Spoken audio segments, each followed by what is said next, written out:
This is a TLC recording. Pride and Prejudice by Jane Austen. Chapter 50. Mr. Bennet had very often wished before this period of his life that, instead of spending his whole income, he had laid by an annual sum for the better provision of his children, and of his wife, if she survived him. He now wished it more than ever. Had he done his duty in that respect, Lydia need not have been indebted to her uncle for whatever of honor or credit could now be purchased for her. The satisfaction of prevailing on one of the most worthless young men in Great Britain to be her husband might then have rested in its proper place.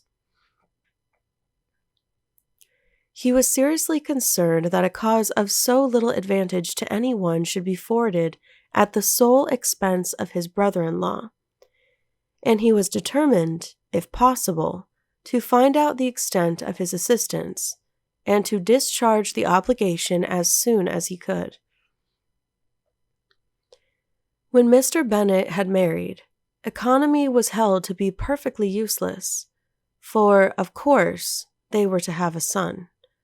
The son was to join in cutting off the entail as soon as he should be of age, and the widow and younger children would by that means be provided for. 5 daughters successively entered the world, but yet the son was to come, and Mrs. Bennet, for many years after Lydia's birth, had been certain that he would. This event had at last been despaired of, but it was then too late to be saving. Mrs. Bennet had no turn for economy, and her husband's love of independence had alone prevented their exceeding their income. £5,000 was settled by marriage articles on Mrs. Bennet and the children, but in what proportions it should be divided amongst the latter depended on the will of the parents. This was one point, with regard to Lydia, at least, which was now to be settled, and Mr. Bennet could have no hesitation in acceding to the proposal before him. In terms of grateful acknowledgment for the kindness of his brother, though expressed most concisely, he then delivered on paper his perfect approbation of all that was done, and his willingness to fulfill the engagements that had been made for him. He had never before supposed that, could Wickham be prevailed on to marry his daughter, it would be done with so little inconvenience to himself as by the present arrangement. He would scarcely be £10 a year the loser by the 100 that was to be paid them, for what with her board and pocket allowance, and the continual presents in money which passed to her through her mother's hands, Lydia's expenses had been very little within that sum.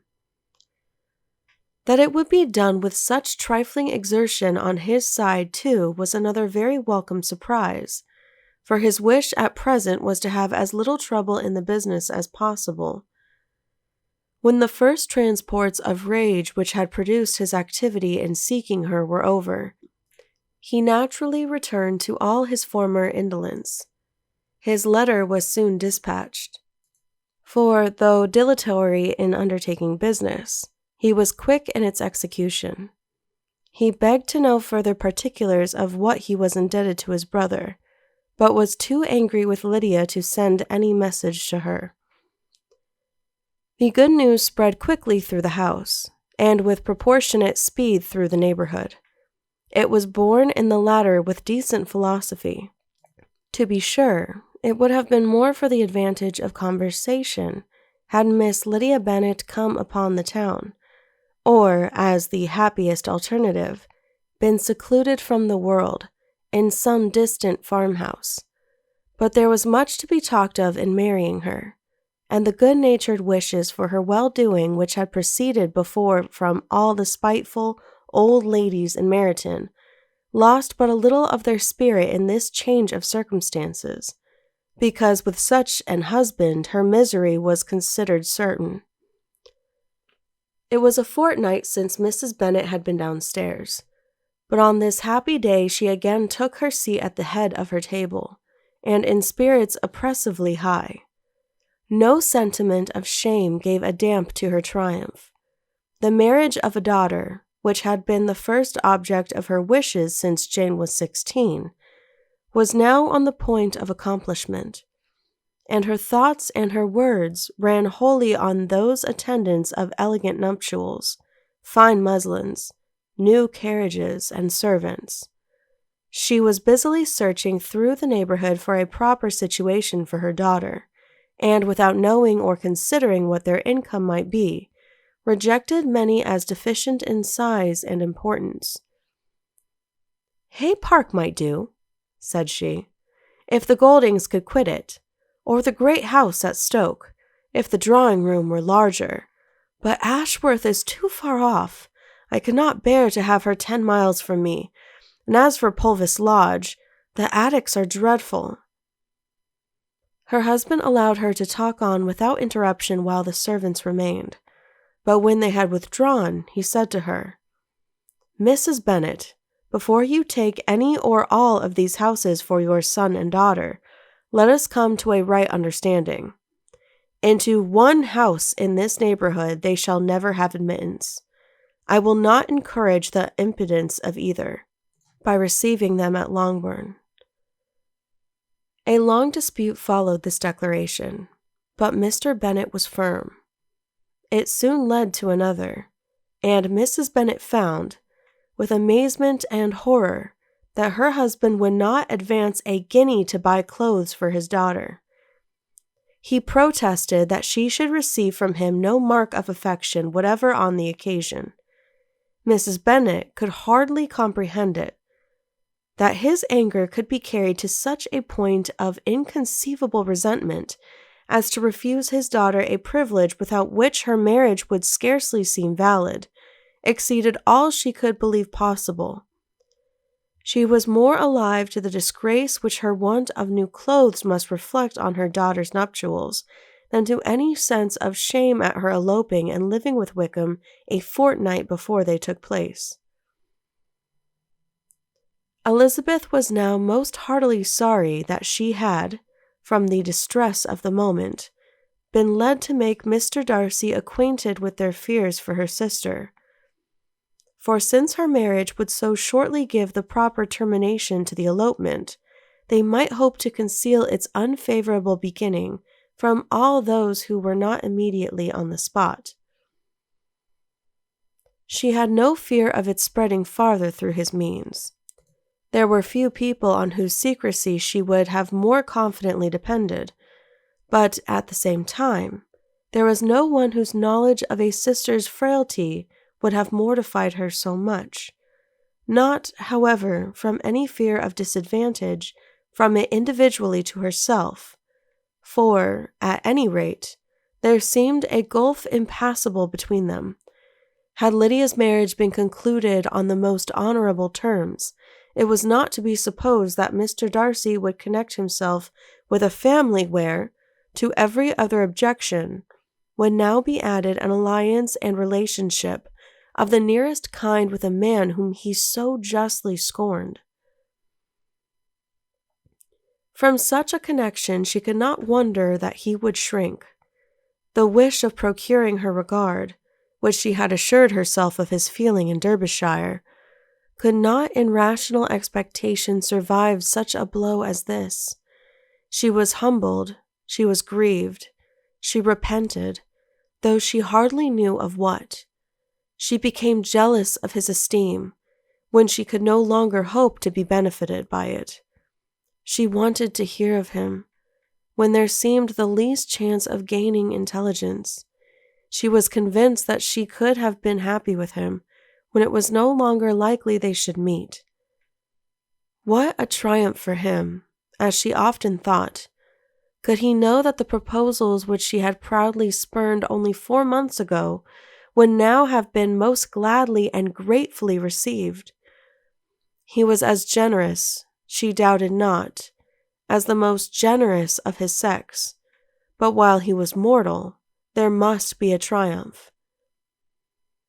She began now to comprehend that he was exactly the man who, in disposition and talents, would most suit her. His understanding and temper, though unlike her own, would have answered all her wishes. It was a union that must have been to the advantage of both. By her ease and liveliness, his mind might have been softened, his manners improved, and from his judgment, information, and knowledge of the world, she must have received benefits of greater importance. But no such happy marriage could now teach the admiring multitude what connubial felicity really was. A union of different tendency, and precluding the possibility of the other, was soon to be formed in their family. How Wickham and Lydia were to be supported in tolerable independence, she could not imagine. But how little of permanent happiness could belong to a couple who were only brought together because their passions were stronger than their virtue, she could easily conjecture. Mr. Gardiner soon wrote again to his brother. To Mr. Bennet's acknowledgments he briefly replied, with assurance of his eagerness to promote the welfare of any of his family, and concluded with entreaties that the subject might never be mentioned to him again. The principal purport of his letter was to inform them that Mr. Wickham had resolved on quitting the militia. It was greatly my wish that he should do so, he added, as soon as his marriage was fixed on, and I think you will agree with me in considering the removal from that corps as highly advisable, both on his account and my niece's. It is Mr. Wickham's intention to go into the regulars, and among his former friends, there are still some who are able and willing to assist him in the army. He has the promise of an ensigncy in General's regiment, now quartered in the north. It is an advantage to have it so far from this part of the kingdom. He promises fairly, and I hope among different people, where they may each have a character to preserve, they will both be more prudent. I have written to Colonel Forster to inform him of our present arrangements, and to request that he will satisfy the various creditors of Mr. Wickham in and near Brighton, with assurances of speedy payment, for which I have pledged myself. And you will give yourself the trouble of carrying similar assurances to his creditors in Meryton, of whom I shall subjoin a list according to his information. He has given in all his debts. I hope at least he has not deceived us. Haggerston has our directions, and all will be completed in a week. They will then join his regiment, unless they are first invited to Longbourn, and I understand from Mrs. Gardiner that my niece is very desirous of seeing you all before she leaves the South. She is well, and begs to be dutifully remembered to you and her mother. Yours, etc., E. Gardiner. Mr. Bennet and his daughters saw all the advantages of Wickham's removal from the shire as clearly as Mr. Gardiner could do, but Mrs. Bennet was not so well pleased with it. Lydia's being settled in the north, just when she had expected most pleasure and pride in her company, for she had by no means given up her plan of their residing in Hertfordshire, was a severe disappointment.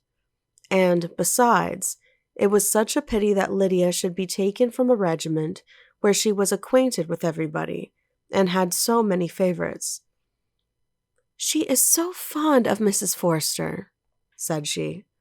"It will be quite shocking to send her away, and there are several of the young men, too, that she likes very much. The officers may not be so pleasant in General's regiment."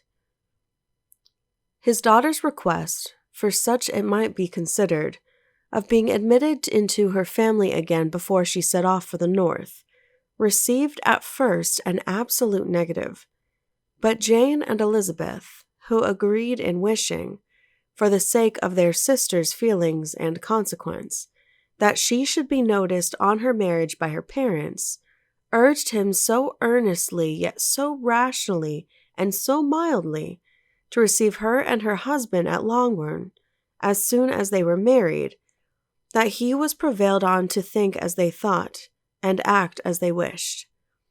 And their mother had the satisfaction of knowing that she would be able to show her married daughter in the neighborhood before she was banished to the north. When Mr. Bennet wrote again to his brother, therefore, he sent his permission for them to come, and it was settled that as soon as the ceremony was over, they should proceed to Longbourn. Elizabeth was surprised, however, that Wickham should consent to such a scheme, and had she consulted only her own inclination, any meeting with him would have been the last object of her wishes. End of Chapter 50. Please click the link below to continue on to Chapter 51. This has been a TLC recording. Thank you for listening, and please be sure to subscribe.